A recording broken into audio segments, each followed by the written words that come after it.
আসসালামু আলাইকুম ওয়া রাহমাতুল্লাহ। আমি যখন এই ভিডিওটি শুট করছি তখন বাংলাদেশের সময় ৪ এপ্রিল ২০২৬। একবার ভাবুন তো, একটা অত্যাধুনিক স্টিল ফাইটার জেট, যেটা পৃথিবীর সবচেয়ে শক্তিশালী প্রযুক্তির প্রতীক, হঠাৎ করে আকাশে ধ্বংস হয়ে গেল। আর তার পাইলট, সে এখন কোথায়? ইরানের রাষ্ট্রীয় সংবাদ সংস্থা তাসনিম নিউজ এজেন্সি দাবি করেছে যে মার্কিন যুক্তরাষ্ট্রের একটি যুদ্ধবিমান ইরানের আকাশসীমায় ভূপাতিত হয়েছে। আর শুধু তাই নয়, মার্কিন বাহিনী নাকি সেই পাইলটকে উদ্ধার করতেও ব্যর্থ হয়েছে। তাসনিমের তথ্য বলছে, মার্কিন সেনারা ব্ল্যাক হক হেলিকপ্টার এবং C-130 হারকুলেক্স ব্যবহার করে একটি রেস্কিউ অপারেশন চালিয়েছেন, কিন্তু ঘন্টার পর ঘন্টা খোঁজার পর পাইলটকে খুঁজে পাওয়া যায়নি। আর এখানেই প্রশ্নটা আরো বড় হয়ে দাঁড়ায়। একজন পাইলট যিনি অত্যাধুনিক জেট বিমান চালাচ্ছিলেন, তিনি কিভাবে সম্পূর্ণভাবে গায়েব হয়ে গেলেন? ইরানের শক্তিশালী বাহিনী IRGC দাবি করেছে যে তাদের নতুন প্রতিরক্ষা ব্যবস্থা ব্যবহার করে তিনি একটি F-35 লাইটিং টু ধ্বংস করেছেন এবং পাইলট ইজেক্ট করে ইরানের ভিতরেই অবতরণ করেছেন। কিন্তু এখানে একটা গুরুত্বপূর্ণ বিষয় আছে।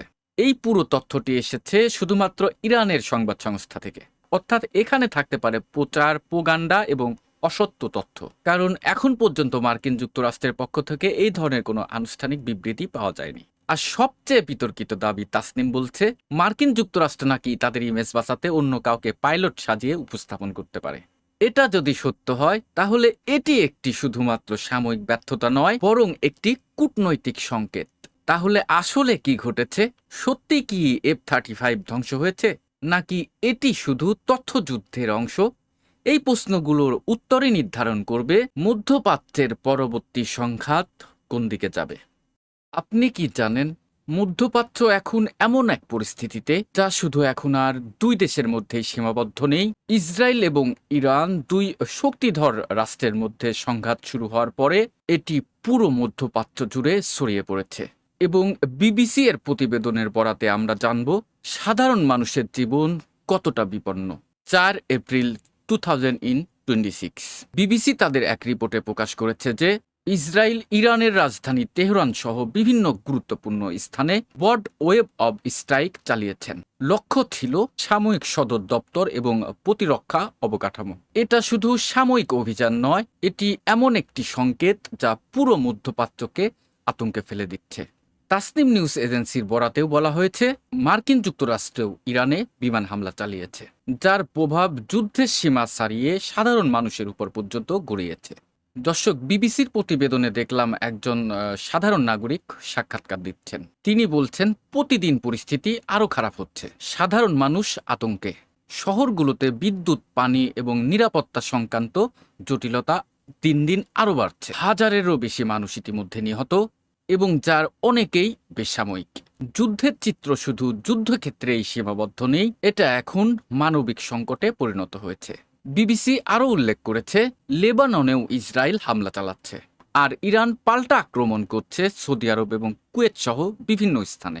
এখানেই কিন্তু একদম স্পষ্ট যে এই সংঘাত শুধু ইসরায়েল এবং ইরানের নয়, বরং মধ্যপ্রাচ্যের অন্যান্য দেশও ধীরে ধীরে জড়িয়ে পড়েছে। এটি একটি বড় ধরনের জিওপলিটিক্যাল সমস্যা, যার প্রভাব কেবল মধ্যপ্রাচ্যেই সীমাবদ্ধ থাকবে না, বিশ্ব অর্থনীতি এবং তেলের বাজারে অলরেডি প্রভাব পড়ে গেছে। বিবিসি জানিয়েছে হাজার হাজার মানুষ এখনো দেশ ছেড়ে পালাচ্ছে। এটি একটি বড় রিফিউজি ক্রাইসিস তৈরি করছে। যুদ্ধ শুধু সাময়িক সীমার মধ্যেই নয়, এটি এখন মানবিক এবং রাজনৈতিক একটি চ্যালেঞ্জে পরিণত হয়েছে। আপনি যদি ভাবেন কেবল এটি একটি যুদ্ধ, তাহলে বুঝতে হবে প্রতিটি মিসাইল, ড্রোন স্ট্রাইক বা বিমান হামলা সরাসরি সাধারণ মানুষের উপরে প্রভাব ফেলছে। এবার আসুন একটু এটিকে ক্রিটিক্যালি দেখার চেষ্টা করি। বিবিসি সরাসরি যাচাই করছে না যে কতজন মানুষ নিহত হয়েছে বা কতজন মানুষ ক্ষতিগ্রস্ত হয়েছে। সুতরাং এখানে থাকতে পারে প্রচার এবং অসম্পূর্ণ তথ্য, কারণ পশ্চিমা মিডিয়া।